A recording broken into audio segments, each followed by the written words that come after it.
안녕하세요. 만나서 반갑습니다. 네, 놀이를 소개하는 여자 놀이소녀TV 서연아 강사입니다. 오늘은 되게 굉장히 특별하신 분을 모시고 제가 좋은 이야기를 소개해 드리겠습니다. 한국역사문화교육원의 변종호 대표님이십니다. 우! 안녕하세요. 변종호입니다. 예. 네, 제가 그 변종호 대표님을 처음에 그 신천식의 이슈 토론에서 처음 뵙고 그때 너무 제가 깊은 인상을 받아서 전화번호하고 그걸 받고 바로 연락을 드렸어요. 만나 뵙고 싶다고. 그래서 또 흔쾌히 또 시간을 내주셔가지고요. 같이 함께 하게 되었습니다. 오늘 제가 좀 궁금한 게 있어요, 대표님. 제가 지금 전래놀이 강사거든요. 네, 전래놀이 강사인데 전래놀이를 이렇게 막 하다 보니까 전래놀이, 전통놀이, 민속놀이 뭐 이렇게 구분이 되어 있더라고요. 네, 예.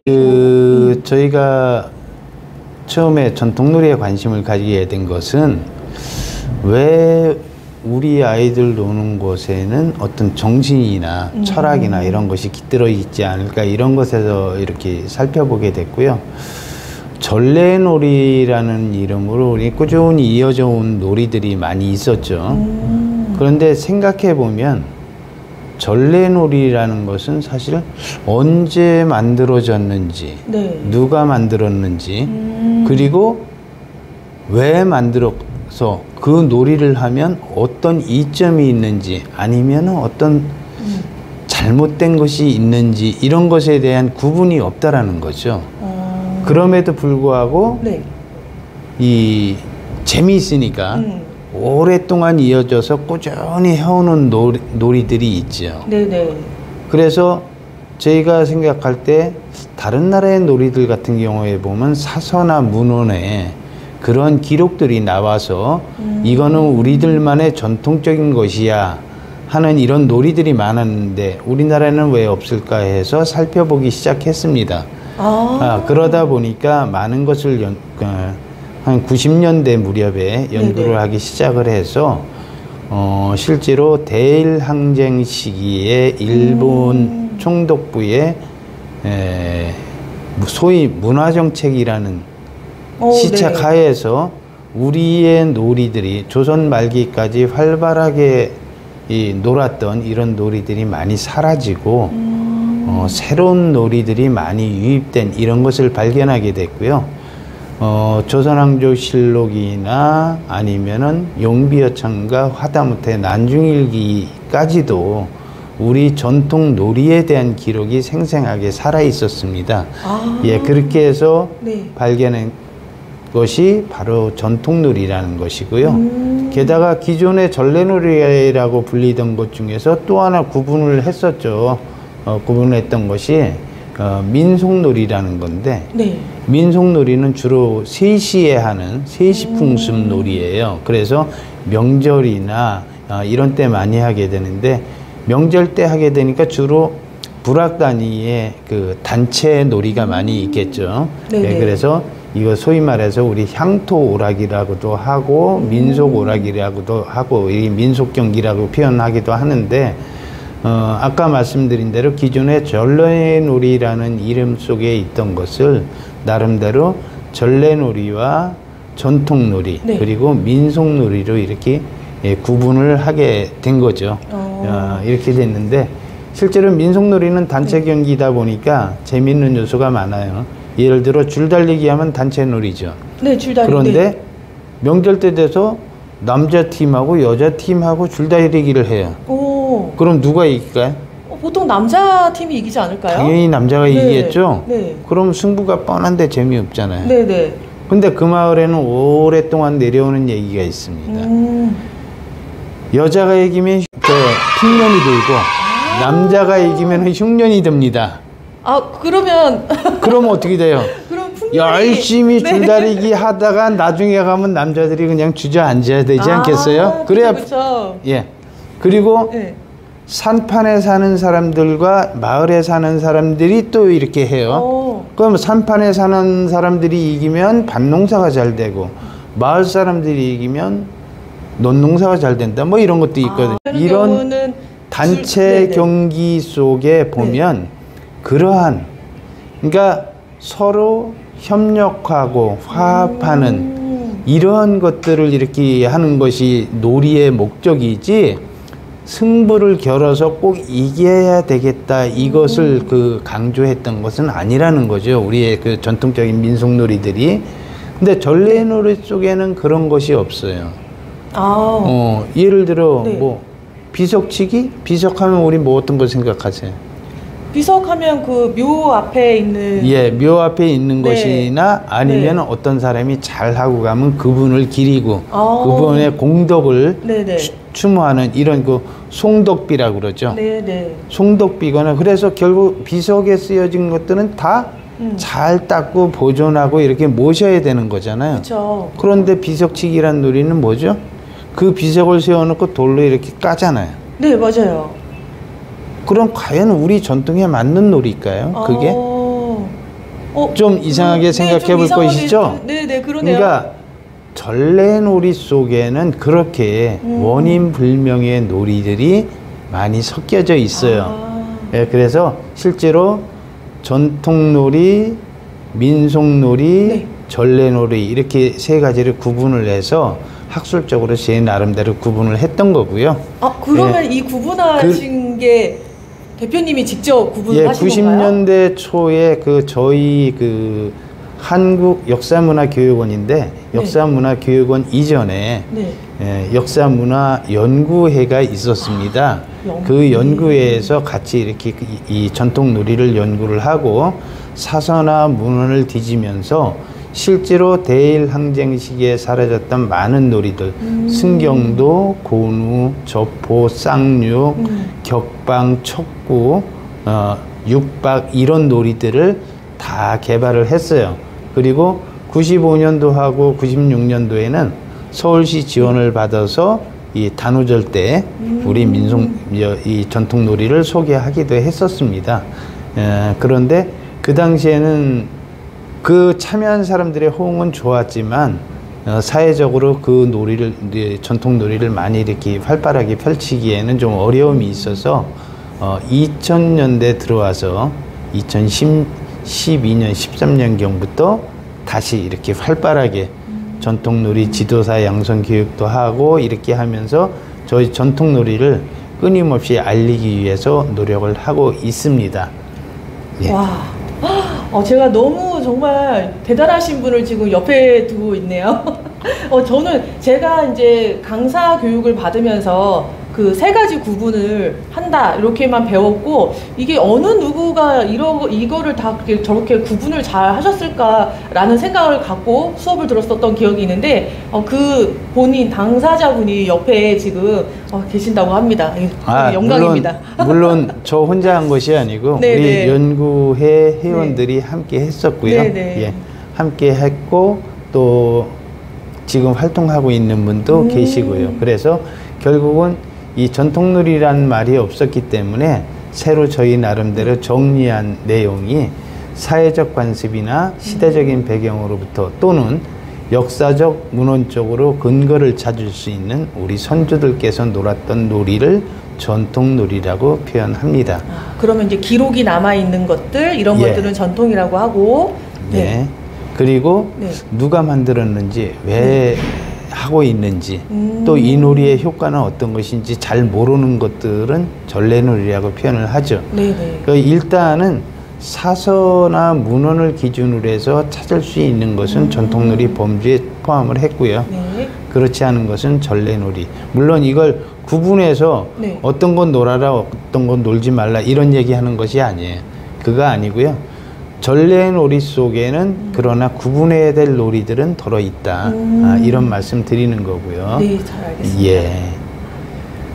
실제로 그 전통놀이, 그러니까 놀이하면 우리 요즘 세대는 혼자 사는 분들이 상당히 많으시잖아요. 네, 맞죠. 예, 그러다 보니까 혼자 노는, 그래서 그거는 혼놀이라고 그러나요? 그냥 요즘에 혼밥처럼 혼놀 뭐 이런 식으로 해서. 근데 그 사실은 혼자 노는 것도 노는 걸까, 저는 그 생각을 해요.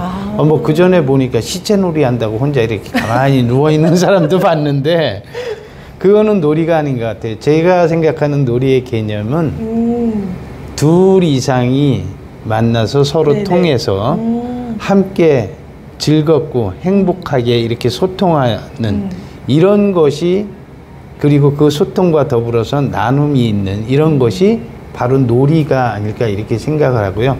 아까 민속놀이 설명하면서 말씀드렸지만 놀이라는 것이 꼭 승부를 내서 이긴다, 진다를 구분하는 것이 중요한 것이 아니고 그 놀이 속에서 서로를 생각하고 배려하고 함께하는 이런 것이 훨씬 더 큰 가치가 있다. 그래서 우리의 전통 놀이를 이렇게 쭉 발굴하면서 해보면 첫째 장점이 있는 것이 세대 간 구분하지 않고 놀 수가 있어요. 저희들 어렸을 때 보면 3대, 4대가 한 집안에서 살아가잖아요. 아, 그쵸. 예. 요즘은 다 대가족이었죠. 예, 그런 것이기 때문에 실제로 아이 때부터 여러 계층의 사람들을 고루 접하면서 다양한 인격 형성에 도움이 되는데 요즘은 또래들만 상대하잖아요. 그치. 요즘 핵가족화돼서 이제 그거는 솔직히 현실적으로 좀 어려운 것 같고요. 예, 그래서 실제로 혼자 노는 것이 아니고 함께 다 같이 노는 것은 첫째 대화가 가능하죠. 그쵸. 그러면 교류가 쌍방간의 대화가 되고요. 그 다음에 서로 존중하는 마음이 생기고요. 예, 그러다면 협동하는 마음도 생기고 예, 이렇게 되기 때문에 그야말로 현대 사회에서 잃어버리기 쉬운 인성에 대한 것은 저절로 형성되는 것이 바로 이 전통 놀이다. 그래서 소위 말하는 저희가 2000년대에 들어와서 다시 이걸 붙잡고 매달렸던 이유가 소위 말하는 우리 인성이라는 말이 많이 나오면서부터 인성에는 이것이 최고다 하는 생각이 들어서 이걸 다시 시작하게 된 것입니다. 예. 네, 정말 맞는 말씀이신 것 같아요. 요즘에 이제 요즘 시대에서도 추구하는 인간상 이렇게 그때 시대마다 인간상이 있는데 지금 딱 추구하는 인간상들이 그런 것 같아요. 뭔가 인성적으로 좀 이렇게 안정되고 좀 훌륭하신 뭐 이런 사람들을 더 많이 이제 좀 대우가 받는 이런 시대가 좀 온 것 같습니다. 예, 그렇게 됐으면 좋겠어요.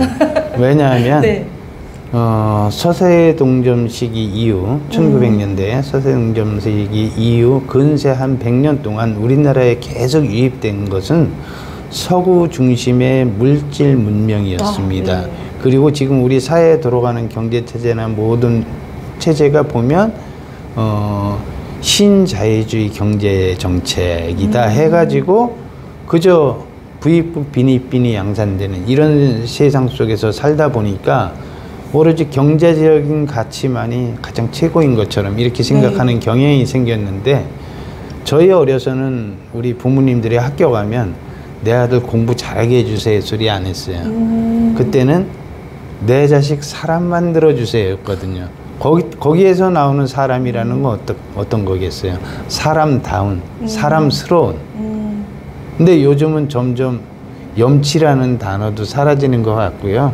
맞아요. 아이들이 집에서 보면 굉장히 착한 아이인데 나가 보면 전혀 그런 것에 감각이 없는 이런 아이들이 많이 생기는 이것은 물질 문명의 폐해 중에 하나라고 생각이 들고요. 예, 그런 것을 놀면서 다스리는 것.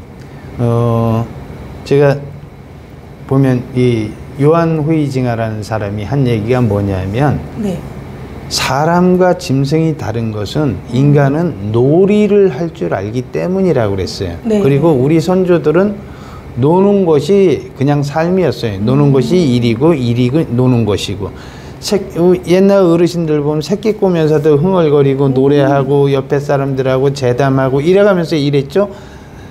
논농사를 지면서 하다못해 파종을 하면서도 그렇고 다 노는 것과 겸해서 했어요.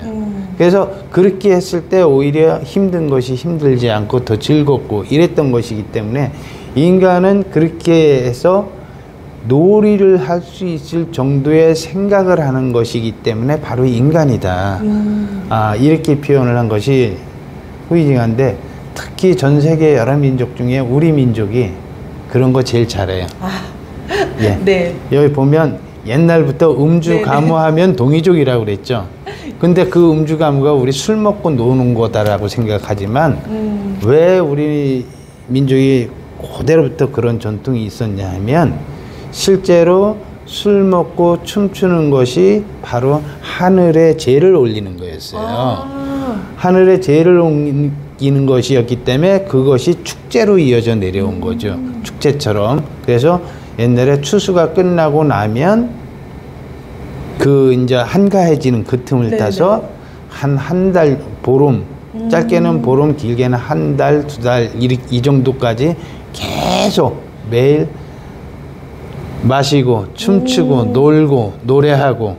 네네. 그 지금도 그 국가 행사나 이런 거 할 때 보면 이 저 음악 울리죠. 네네. 그때부터 그랬어요. 뭔 일을 할 때는 꼭 그런 것을 바탕으로 했었고요. 그래서 실제로 우리는 삼국시대 이전 기록에도 보면 하늘의 제사를 지내는 이런 풍습이 바로 음주가무입니다. 그러니까 음주가무라고 하면 저희가 지금 약간 이제 오해를 많이 하는 게 약간 흥청망청 막 완전 방탕하게 이제 생활하는 걸 많이 해서 음주가무는 나쁜 거라는 인식이 좀 있잖아요. 근데 그 인식을 한번 좀 바꿔볼 필요성이 있네요. 원래 그런데 저희 민족은요, 특히 아주 전 세계 정신적 중심 민족이라고 생각했었어요. 왜 고구려 사람들이 뭐라고 그랬죠? 고구려 사람들은 천손이라고 표현했습니다. 천손이 뭐예요? 하늘의 자손이죠. 그 이제 어떤 뭐 특정한 나라하고 비교하고 싶지는 않은데 그들은 선택받은 민족이라고 했어요. 근데 우리는 우리 스스로가 그냥 천손입니다. 하늘의 자손. 그 고구려의 그 광개토 태양비라고 있죠. 태양비에 보면 첫머리에 나온 것이 뭐라고 나왔냐면 천재지자 모하백녀 이렇게 나옵니다. 그러니까 천재지자라는 건 하늘의 아들이시며 하백이란 분을 어머니로 둔 추모께서 이 나라를 건국하셨다. 이거부터 시작됩니다. 그래서 고구려인들은 스스로 하늘의 자손이라고 표현을 했고요. 천손이라는 그런 긍지가 있었기 때문에 고구려가 작은 나라였어도 중국 쪽에 수나라고 당나라고 아무리 많은 대군이 쳐들어도 다 물리치는 그런 기계가 있었던 거죠. 그런 자부심이. 그 천손이었기 때문에 이 하늘의 제사를 지내는 건 당연히 하나님한테 바치는 제사가 자손들이 하는 게 당연한 거죠. 그렇죠. 근데 지금은 그 의식이 많이 사라진 것 같아요. 지금은. 왜 중국이 왜 동북공정이나 이런 걸 통해서 우리 역사를 그들의 역사를 바꾸려고 그렇게 노력을 하겠어요.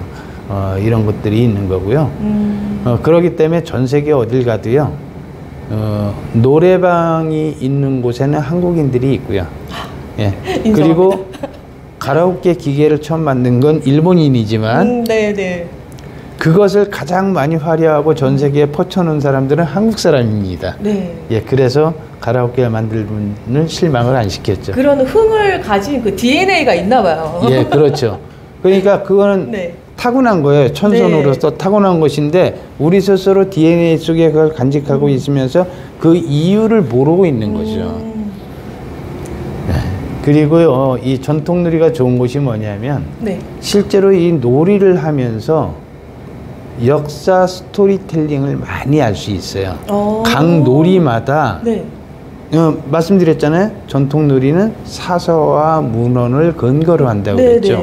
그러니까 그 안에서 이 놀이는 누가 만들었고 어떤 분이 즐겨 하셨고 또 무슨 이유로 만들어졌는지 그런 것들이 다 기록이 돼 있습니다. 그러면 저절로 이거 조선시대 하륜이라는 사람이 만들었대. 승경도 놀이든 이순신 장군의 난중일기도 많이 써 있어. 뭐 이래가면서 하다 보면 전통놀이하고 엄청 친해지지만 역사하고도 더 친해지는 거예요. 역사하면 재미없어 하는데 실제로 저희 역사 문화교육은 문화가 들어가면 됩니다. 사실은 이 놀이라는 것이 네. 각 시대마다 그 놀이가 만들어진 시점 그리고 그것이 변화되어 오는 시점은 그 시대마다의 사상이나 철학이 그대로 삶 속에 투영돼 들어오는 또 하나의 문화인 것이거든요. 네. 그래서 놀이를 놀이로만 생각할 것이 아니고 문화로 생각해야 된다. 이렇게 말씀을 드리고요.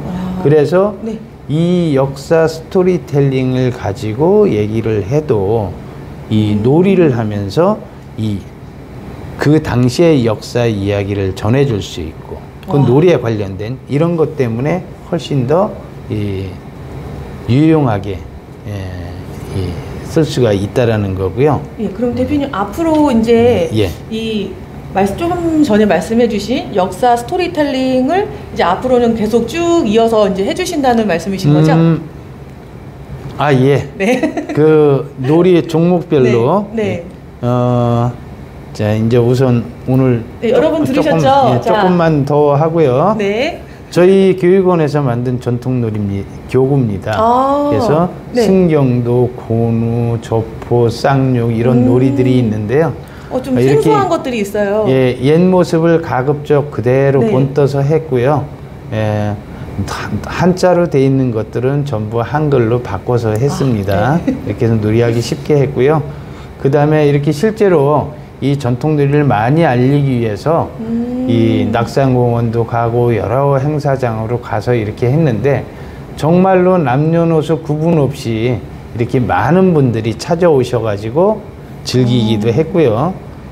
그 다음에 여기 보면 어른들도 있지만 네네. 학생들 동아리 또 아이와 할아버지와 손녀 같이 하고 네네. 실제로 아까 말씀드렸지만 전통놀이라는 것이 7살짜리와 70살짜리가 함께 놀면서 낄낄거리고 웃으면서 토닥거리고 이래가면서 스킨십 해가면서 하는 것.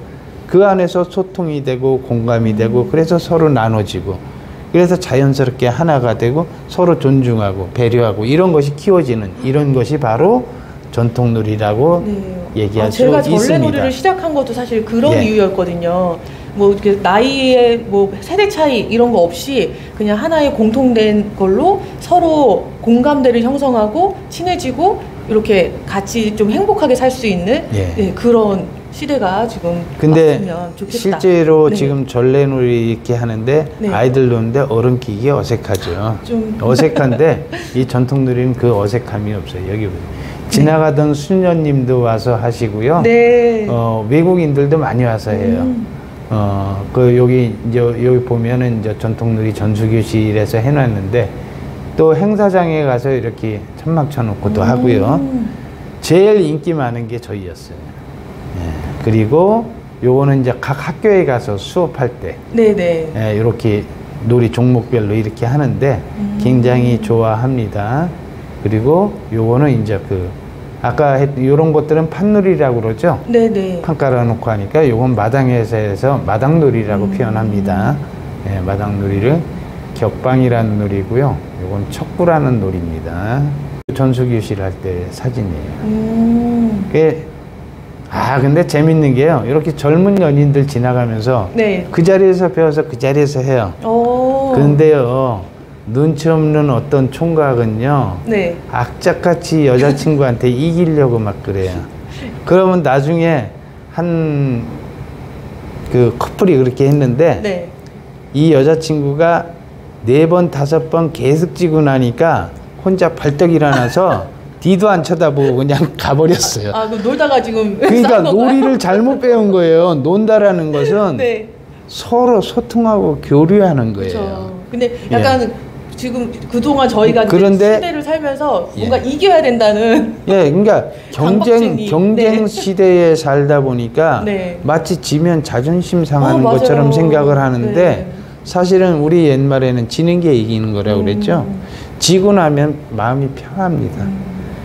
또 능력이 안 되는데 이겼다 소리 듣고 나면 왠지 찜찜해요. 그런 거죠. 그래서 이렇게 활동도 열심히 하고 있습니다. 그 다음에 요거는 일부 제기인데요.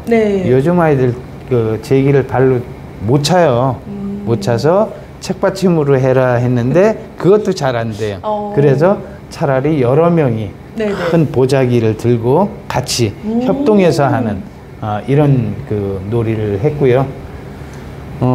이런 거는 뭐 정말 헤어룸 놀이라고 해서 굉장히 재미있는 놀이인데 나중에 기회가 되면 또 계속해서 설명을 드리도록 하겠습니다.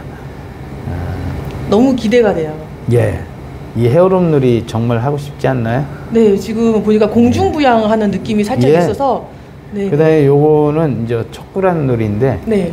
한 학교 전체가 척구와 격방 두 종목만 가지고 이틀 동안 와. 전교생이 학교 행사를 했어요. 네네. 이렇게 전통 놀이는 정말로 우리 아이들 성장하는데 저절로 인성되는 이런 훌륭한 놀이이기 때문에 적극 권장을 해드리고요. 네네. 저는 개인적으로 그렇게 생각해요. 네. 최소한 중학교 때까지는 마음껏 뛰놀게 하자. 저도 그거에 대해서 굉장히 공감. 왜냐하면 아이들은 놀면서 성장하고요. 네. 그 다음에 지 실패를 많이 하더라도 지 하고 싶은 대로 어려서 실패하는 게 비용이 조금 들고요. 네. 금방 고쳐져요. 그렇기 때문에 숱하게 본인이 하고 싶은 걸 하게 하고 실수하게 하고 이렇게 해서 본인이 어떤 것을 좋아하고 어떤 면에 소질이 있는지를 발견하게 한다고 하면 정작 본인이 공부해야지 하는 자각이 드는 고등학교쯤 되면 네. 지가 알아서 공부 다 한다고 저는 생각합니다. 그래서 그냥 전통놀이 많이 시키고요. 이렇게 네. 놀게 해줬으면 좋겠습니다. 예. 예, 오늘 말씀 너무 감사하고요. 사실 진짜 너무 많이 공감을 하는 게, 실패에 대한 두려움이 다 있어요. 저도 실패에 대한 두려움이 많아가지고, 솔직히 이제 지금까지 살면서, 지금도 마찬가지로 뭘 할 때, 이거 실패하면 어떡하지? 라는 마음이 좀 있었거든요. 근데 이런 놀이를 통해서 계속 지금 활동을 하다 보니까 놀이 안에서는 실패가 굉장히 많이 생기잖아요. 근데 또 실패했다가 또 성공도 했다가 이거를 계속 반복을 하니까, 그래, 뭐. 또 실패할 수도 있고 또 하면 되지 이런 마음이 좀 생기긴 하더라고요. 그래서 여러분도 한번 이런 생각을 가지고 전통놀이에 대해서 이제 앞으로 계속 소개를 할 테니까 다음 시간에 또 다시 만나 뵙도록 하겠습니다. 네. 네, 감사합니다. 고맙습니다.